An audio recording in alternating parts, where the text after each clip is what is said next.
ও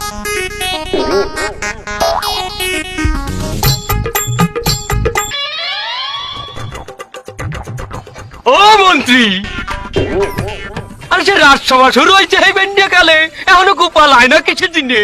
মহারাজ আপনি গোপাল গোপাল হরতে হরতেই মারবেন। মন্ত্রী, আমি ওই বাইরে কথাটা বলি নাই মহারাজ, আমি বলতে আছি যে গোপালের মধ্যে কি আছে যা আমার মধ্যে নাই। আমাকে বলেন কি লাগবে আপনার? পার্থক্য আছে মন্ত্রী মশাই। কি পার্থক্য আছে সভাকবি কও? রাজসভা শুরু করতে গোপালের নেই জুড়ি, মন্ত্রীর পেট পিঠের সাথে গোপালের বড় বুড়ি। লাথি মারমু কবি, সভা কবি লাথি মারমু। এই থামো তোমরা।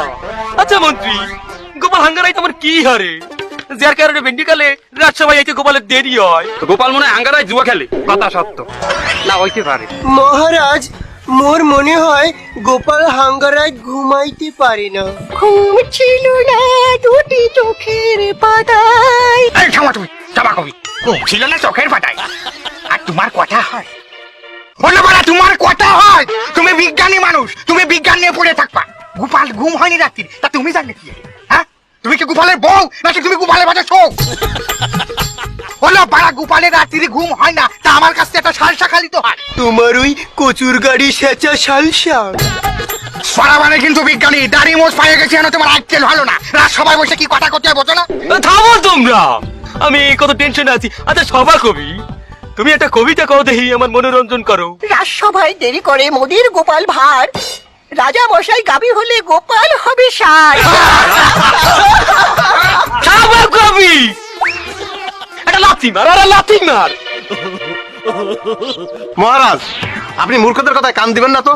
আমার মনে হচ্ছে গোপাল আসতেছে। গোপাল আইতে আছে, এটা তুমি কেমনে জানলা রাজপণ্ডিত? মহারাজ, আমি কি, আমি পণ্ডিত? আমি যদি জ্ঞানী না হতাম, আমি যদি গাধাই হতাম, তাহলে তো আমি এই রাজ্যের রাজাই হতাম। হাই না, তুমি ঠিক কথা কইছো। রাজপণ্ডিত, মূর্খের তো চেঁচাবেন না রাজামশাই। আমি তো টের পাচ্ছি গোপাল আসতেছে। ওই যে পা ঘুষে ঘুষে হরং পাই দিয়ে আসতেছে, আমি তো টের পাচ্ছি।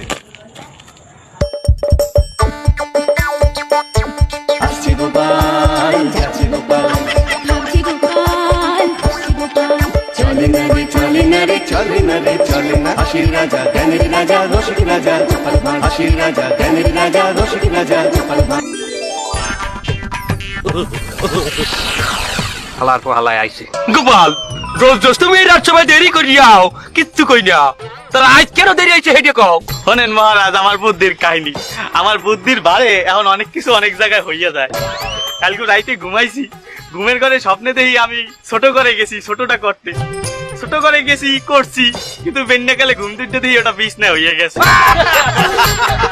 তারপর মহারাজ শোনেন, গিন্নি টের পাওয়ার আগে আমি খাতা কাপড়টি ধুইয়া হুগাইয়া পরে ধুইয়াইছি, যাতে গিন্নি টের না পায়।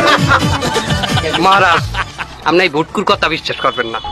ভাই মিথ্যা সিটটা বানাইছে না এই কথা কয়। মহারাজ আপনি আমার কথা বাদ দেন, আমার কালে দেখে এলাম মুর্শিদাবাদের নবাব আইতে আছে। এর যে রাগ, এই রাস্তায় যে আরে ভাই আরে একটু কিল দেয়। ও মন্ত্রী, এই নবাব আবার এই সময় কৃষ্ণনগরে কেন? এটা আমি কি করে কম, এটা আপনার গোপাল আব্বাটের জিজ্ঞান। মন্ত্রী, না মানে টোটকা গোপালের গোপাল বাড়ির জিজ্ঞান।